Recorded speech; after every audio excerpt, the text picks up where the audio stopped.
What about my love? Wasn't it enough? Just let me know. Well, looking over at their draft, that was one pick that intrigued all of us. Shamar Stewart from Texas A&M went first overall. Demetrius Knight, second round.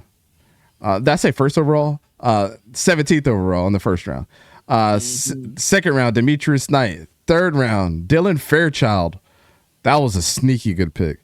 Fourth round, which I think this is where Barrett Carter actually deserved to be. I'm okay with this. Jalen Rivers, another offensive guard, so they're trying to get them their guy there. And Taj Brooks in the sixth round. So honestly, I want to start off with 𝗂𝗂𝘀𝗏. Yeah. Separate, Dante gave it an B. I gave him an A-, and then 𝗂𝗂𝘀𝗏 gave him a C+. 𝗂𝗂𝘀𝗏, I just want you to start off with it. Yeah, so for me, this is this class. I'll start by saying this. I think you got some good value with your last three picks. Your top two, who probably have the best chance of starting early, right? In Shamar Stewart and Demetrius Knight. They both have tremendous athletic upside, right? And in my opinion, they have good tape. But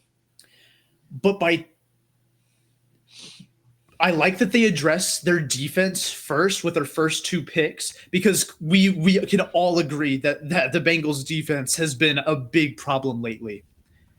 Yep. I just don't know if they're in a position to take risks with two guys who have all the athletic ability and potential, and guys who I think that there were other guys on the defensive side of the football who they could have gone with. And I say this more so about Stewart than Knight, because I am a fan of Knight. Obviously, I like Shamar Stewart. But I do recognize the risk that comes with a guy like Shamar Stewart. If you miss on that pick, especially if you have to trade Trey Hendrickson, your defense, you're not going to make the playoffs. You're not going to win a playoff game for 100%. years. So for me, right, it's less so about the picks for Cincinnati for why I graded them the way I did, and more so about taking a guy like Shamar Stewart impact. Or is it more risk than reward? It's more about the risk factor, right? If they hit on both Demetrius Knight and Shamar Stewart, excellent. Like that, it's going to be an incredible draft because you have two impact players with like incredible upside on your defense. If you hit on those picks, great job. If one or both of them you miss on or end up being just okay, because again, I think that Shamar Stewart, I think that he's a baseline. He's a good run defender. Demetrius Knight, I like him in coverage, again, as at a baseline level. But you drafted them more so, Stewart, to be more than just good at something. You drafted them to be franchise-changing players. That's why you drafted Shamar Stewart in the first round. Especially whenever he had said he didn't have much contact with the Bengals beforehand, right? Right. With the state that your defense was in, the type of player and the risk that they bring, I just didn't think that was smart for them. If you look at another team who has more of an established infrastructure on defense with a lot more talent, I think that drafting both of those guys together with their first two picks makes more sense. Or even just if the Bengals drafted one of them and took a more proven player who I think doesn't carry as much risk, would have been smarter. So for me, my grade is more about the decision making with the risk with where their defense is at, rather than my evaluation of the players themselves. The biggest need for them that like brought them down was just like the cornerback need. I mean, to go Demetrius Knight there instead of a corner confused the crap out of me. Like, I understand Shamar Stewart, right? I think all of us, the Shamar Stewart pick for the Bengals was as much as the Jahmyr Gibbs pick for the Lions as you could get, right? A lot of people are scratching their head. They're like, well, what if we keep Trey Hendrickson? Sam Hubbard's already retired.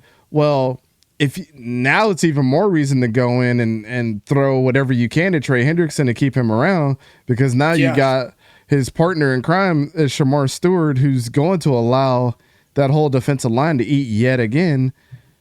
But Demetrius Knight, does that move the needle? I don't know. You've got some pretty good weapons there at linebacker, but like corner was like an immediate need for them, and that's why I brought their grade down. But all of a sudden, then you see we get 2 offensive guards.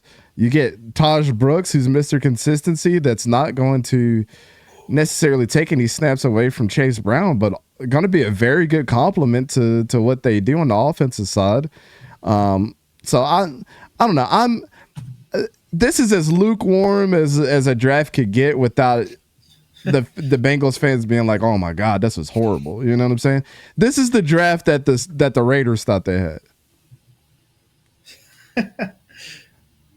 You know what I'm saying? Like, and it really wasn't. So sorry to throw a shot there at the Raiders fans, but like, yeah, that's just how I feel about this. So sorry. What was the best pick outside of 𝗕𝘂𝘀𝘀𝗀𝗀 Stewart here for you? I mean, to look at it, obviously I was a big fan of Demetrius Knight Jr. I felt like he could have been in the first round. I had him going to the Rams like no question a while back ago. I mean, I definitely had them at the highest here. I had them at an A-. I mean, we look at 𝗕𝘂𝘀𝘀𝗀𝗀🐐 Stewart. They did bite on the Mike Green. So, obviously that kind of right there. God. So that right there is, kind of a big boost on everything. But, even if you do move on from Trey Hendrickson, you do have an immediate starter that you can kind of plug and play. Then you look at Demetrius Knight Jr. You signed Oren Burks, who had a crazy playoff run and Super Bowl victory with Philadelphia when he took over for Nolan Smith. So that he showed it as a starter on the biggest stage. So now you're kind of slotting him in there along with the other Barrett Carters, kind of more good depth piece, especially after losing Akeem Davis-Gaither, Dylan Fairchild. You knew that they were going to add in a guard. So they're kind of working on making that offensive line. Jalen Rivers was left tackle for Miami, started off as a left guard, so you're kind of moving him around a little bit to the line for more depth. And then Taj Brooks was a sneaky good pick that we did not think was going to happen for the Bengals. Mm-hmm. And the fact that was their final pick, you're pairing him up with Zach Moss, Samaje Perine, Chase Brown. You're adding on the Texas Tech all-time leading rusher, which I get it. College accolades don't obviously translate to the NFL, but it does show a lot. So you are adding an explosive playmaker who can kind of raise his way up into that depth chart of running back. Yep. Dana says the Stewart pick seems like they wanted Nolan and we're scrambling. That is based on what Bengals fans are saying. Knight pick again, Schlesinger going 33rd. Were they in panic mode? I don't think so. I mean, I don't think any team is really in panic mode because of how they lay their boards out. And I know from what I've learned about the draft process is what's very interesting is it's kind of like, and different teams do different things, but the consensus is like when they're in these war rooms, they take one player and they say, this is the 𝗕𝘂𝘀𝘀𝗀𝗀𝗀 Stewart. And these are the players that are the archetype of what 𝗕𝘂𝘀𝘀𝘀𝗀𝗀𝗀 Stewart could be. And you kind of draft based on that. And you try to go to the next best thing that's as close to your favorite player on that board. So I guess Demetrius Knight kind of fit maybe the Schlesinger type of archetype that they liked. And when he came off the board, they went, Demetrius Knight. Dylan Fairchild maybe fit a lot of, some other guys. And they probably liked some, another guy on Alabama or whatever the case may be, and they picked him based off of that. So I don't know. That's how they really spread it out. And if you see a lot of draft boards, they have like one player and then they have a bunch of names, and usually they're all the similar position or something, that they really like to have drafted there in that specific round. And then a lot of information comes in on draft day that they haven't received before, which is very, very interesting that a lot of people don't know. So there's like I forget what they call, like a contingency, like health report that only gets dropped on a certain day for a lot of these players. So when we saw the Will Johnsons and the Savon Revel and all those guys drop, they're literally getting that report that morning and then kind of changing their board around. So it really becomes like a chess match. Like you're playing Risk, basically. You know what I'm saying? So that also adds some dynamic into it, which I thought was very interesting. Like, dang, they get a lot of their background stuff like the day of, because technically that's the day that a lot of these guys have committed to become an employee of the NFL. So things like HIPAA compliance and things like that actually step in place, because you're not allowed to request somebody's medicals if they technically don't work for you in some capacity, or like if they don't sign to release that information to you, which is basically have to be either a future employee or either your medical professional. So it's all weird, man. But I mean, I even told these guys that, so they're learning this for the first time. I didn't know too. that either. That's actually kind of cool to know. It's pretty More about interesting. the process.